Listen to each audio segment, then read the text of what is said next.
Moi, Emery, au bout d'un moment, j'ai envie de lui dire, écoute, bon, les autres ont peut-être fait, mais toi, depuis le temps que on entend parler de ton jeu sur la verticalité, sur la rapidité. Alors, on le voit parfois. L'année dernière, on l'a vu. Pas assez. Non, on le voit pas plus. assez. On l'a vu en début de saison dernière, parfois, à Lyon exactement. notamment. Je suis d'accord. Évidemment, on l'a vu dans le match référence qui certes a eu un retour historiquement terrible, mais on l'a quand même vu. Enfin, on sent qu'il travaillait dessus. Et que bah, là, on se demande où finalement est retombé le travail.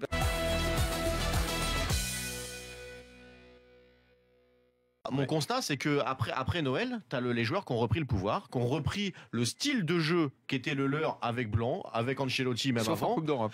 Sauf en Coupe d'Europe un petit peu, et encore que pas Sauf tous les matchs. contre le Barça, Pas tous les matchs, voilà. Bah, Il y a beaucoup de matchs où... après Noël, il y a eu que celui-là. Hein. Oui, Et, mais donc on ça est fait revenu, peur, et on tu est vois. revenu dans un système où Non, mais celui-là effectivement était marquant. les trois milieux parce de que terrain c'était le ont repris vrai style pouvoir, Emery, ça. Oui. avec de la possession de balle, avec on touche le ballon au maximum, etc. Ce qui est plus du tout le style d'Emery. Là, Et ce à qu'on ne voit Montpellier, plus du c'était tout. question dingue. pour vous deux. C'était dingue. Ils étaient Ah oui, sur la même ligne. moi, j'ai une question pour vous Il deux. se passait la baballe. C'est le quoi. problème, je c'est qu'Emery trouve- n'est plus dans son style de coaching, moi je pense. Moi,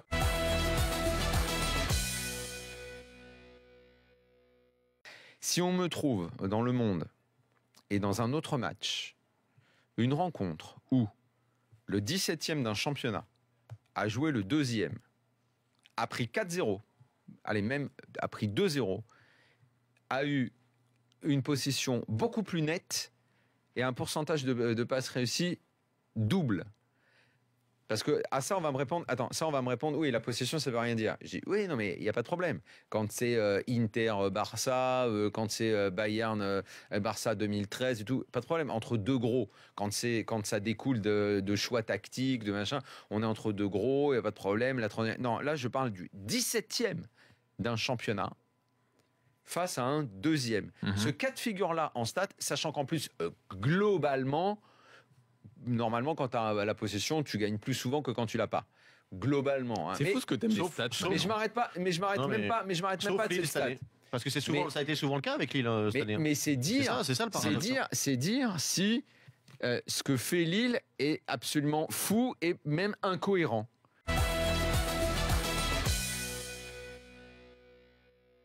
Mais c'est paradoxal. Et c'est mon avis tranché ce soir, puisque vous savez, l'Atlético n'est pas interdit de recrutement, puisqu'ils viennent de recruter Vitolo et Diego Costa. Ils sont interdits d'inscription de joueurs, donc ils ne peuvent pas jouer depuis le mois de janvier quand même. Donc ça va faire un an sans pouvoir avoir de nouveaux joueurs dans l'effectif. Et puis finalement, on s'était dit, oh là là, qu'est-ce qui va se passer? L'Atlético va s'écrouler. Eh ben non, franchement, cet Atlético-là a gardé ses joueurs les plus importants. Bon, il y a Thiago qui est parti avec l'âge, etc., l'ancien lyonnais, mais les joueurs cadres sont toujours là. Simeone arrive à bien les faire bosser, ils sont tous dans le projet. Et puis surtout, il y a l'émergence de joueurs qui aujourd'hui sont en train de compléter un effectif qui est beaucoup plus fourni que les années précédentes. Prenons le cas de Thomas Partey, par exemple, qui était un joueur qui jouait quelques minutes, le milieu défensif. Aujourd'hui, il est en train de s'imposer comme titulaire. Prenez l'exemple de Lucas Hernandez, qui était là vraiment quand il fallait vraiment, il y avait tellement de blessés qu'il fallait que Lucas Hernandez joue. Et ben là, il est entré, il joue plus souvent des matchs, il a encore été titulaire ce week-end.